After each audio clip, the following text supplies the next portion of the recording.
Hello friends, आज हम आप सभी के लिए आधारशिला मॉड्यूल से संबंधित 35 प्रश्नों के उत्तर लेकर आए हैं। ये प्रश्नोत्तर भविष्य में होने वाली परीक्षा की दृष्टि से बहुत ही महत्वपूर्ण हैं। तो गाइज, पहला प्रश्न है, आधारशिला हस्त पुस्तिका किस कक्षा के बच्चों के शिक्षण के लिए आवश्यक है? आधारशिला हस्त पुस्तिका कक्षा 1 व 2 के बच्चों के शिक्षण के लिए आवश्यक है। आधारशिला मॉड्यूल में मुख्यतः किन विषयों की समझ विकसित करने के लिए जानकारी व गतिविधि का समावेश है? आधारशिला मॉड्यूल में मुख्यतः भाषा एवं गणित विषयों की समझ विकसित करने के लिए जानकारी व गतिविधि का समावेश है। आरंभिक स्तर पर भाषा विकास मॉड्यूल के किस भाग में है? आरंभिक स्तर पर भाषा विकास मॉड्यूल के भाग 2 में है। आरंभिक स्तर पर गणितीय क्षमता विकास मॉड्यूल के किस भाग में है? आरंभिक स्तर पर गणितीय क्षमता विकास मॉड्यूल के भाग 3 में है। कक्षा 3, 4, 5 में भाषा, गणित एवं परिवेशीय अध्ययन कौशल के तरीके एवं गतिविधियां मॉड्यूल के किस भाग में है? कक्षा 3, 4, 5 में भाषा, गणित एवं परिवेशीय अध्ययन कौशल के तरीके एवं गतिविधियां आधारशिला मॉड्यूल के भाग 4 में है। आरंभिक स्तर पर आकलन एवं मूल्यांकन आधारशिला मॉड्यूल के किस भाग में है? आरंभिक स्तर पर आकलन एवं मूल्यांकन आधारशिला मॉड्यूल के भाग 5 में है। शिक्षक प्रदर्शन एवं आकलन और सुधार मेरी स्वयं की शिक्षण संदर्शिका मॉड्यूल के किस भाग में है? यह मॉड्यूल के भाग 6 में है। फाउंडेशन लर्निंग की अवधारणा एवं आवश्यकता मॉड्यूल के किस भाग में है? फाउंडेशन लर्निंग की अवधारणा एवं आवश्यकता मॉड्यूल के भाग 1 में है। आधारशिला मॉड्यूल का निर्देशन किसके द्वारा किया गया है? आधारशिला मॉड्यूल का निर्देशन श्रीमती मनीषा त्रिघाटिया के द्वारा किया गया है। आधारशिला मॉड्यूल की संकल्पना किसने की है? आधारशिला मॉड्यूल की संकल्पना श्री विजय किरण आनंद जी ने की है। आधारशिला मॉड्यूल के लेखन मंडल में कौन कौन है?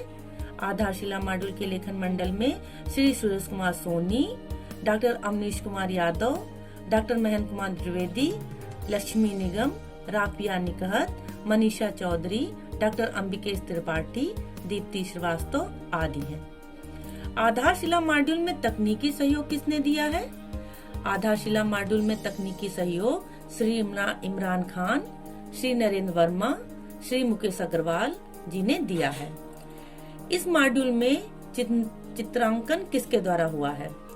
इस मॉड्यूल में चित्रांकन श्री रविकांत श्रीवास्तव जी द्वारा हुआ है। आधारशिला मॉड्यूल में कितने भाग हैं? आधारशिला मॉड्यूल में कुल 6 भाग हैं। यदि आप अपने विद्यालय में शैक्षिक सुधार के लिए प्रयासरत हैं, तो किसी नवाचार की स्वीकार्यता के लिए आपके मन में क्या सवाल होने चाहिए? यदि हम अपने विद्यालय में शैक्षिक सुधार के लिए प्रयासरत हैं, तो किसी नवाचार की स्वीकार्यता के लिए हमारे मन में 3 सवाल आने हो चाहिए। मुझे यह क्या करना है? क्यों करना है? इसे मैं अपनी परिस्थितियों में कैसे अच्छी तरह करूं? आधारशिला में लर्निंग आउटकम की कितनी श्रेणी है? आधारशिला में लर्निंग आउटकम की 3 श्रेणी है। फाउंडेशन लर्निंग के लिए मॉड्यूल है आधारशिला।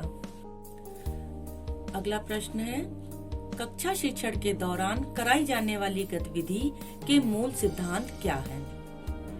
कक्षा शिक्षण के दौरान कराई जाने वाली गतिविधि के मूल सिद्धांत हैं: गतिविधि रोचक हो, सीखने के 4 चरणों को में पूरी की जाए, सीखने के लक्ष्य एवं लर्निंग आउटकम से जुड़ी हो।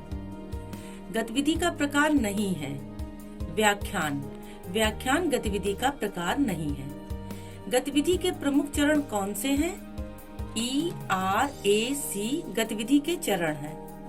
ERAC का पूर्ण रूप क्या है?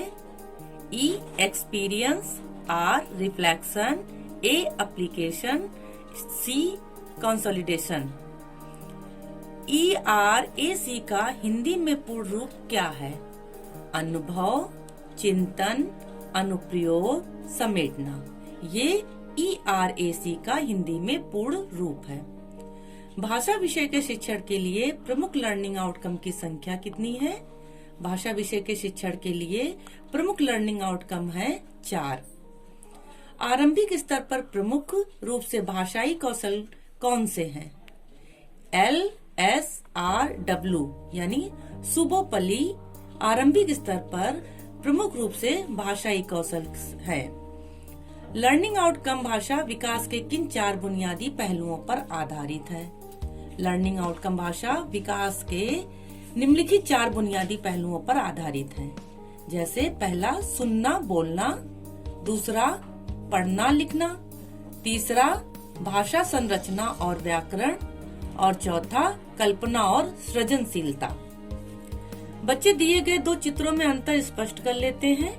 यह उदाहरण है लर्निंग आउटकम का। भाषा के लिए निम्नलिखित में से कौन सा एक केंद्रित फोकल लर्निंग आउटकम है? तो कल्पना और सृजनशीलता ये भाषा के लिए एक केंद्रित लर्निंग आउटकम है। गणित विषय के शिक्षण के लिए प्रमुख केंद्रित लर्निंग आउटकम की संख्या कितनी होती है? तो गणित विषय के शिक्षण के लिए प्रमुख केंद्रित लर्निंग आउटकम की संख्या 5 है। आरंभिक स्तर पर गणित सीखने का एक निश्चित क्रम कौन सा है? आरंभिक स्तर पर गणित सीखने का एक निश्चित क्रम है ELPS। E experience, L language, P picture और S सिंबल। गणित सीखने का एक निश्चित क्रम क्या है? गणित सीखने का निश्चित क्रम है अनुभव, भाषा, चित्र, प्रतीक। ELPS गणितीय अवधारणाओं की प्रकृति कैसी होती है? ELPS गणितीय अवधारणाओं की प्रकृति चक्रीय होती है। भाषा, गणित तथा परिवेशीय अध्ययन के लिए कितने केंद्रित लर्निंग आउटकम निर्धारित किए गए हैं?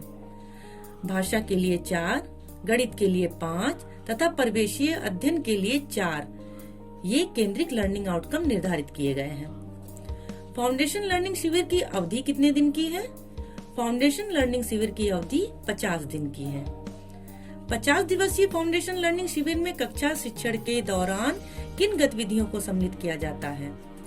तो 50 दिवसीय फाउंडेशन लर्निंग शिविर में कक्षा शिक्षण के दौरान आधारशिला मॉड्यूल में दी गई गतिविधियों को सम्मिलित किया जाता है।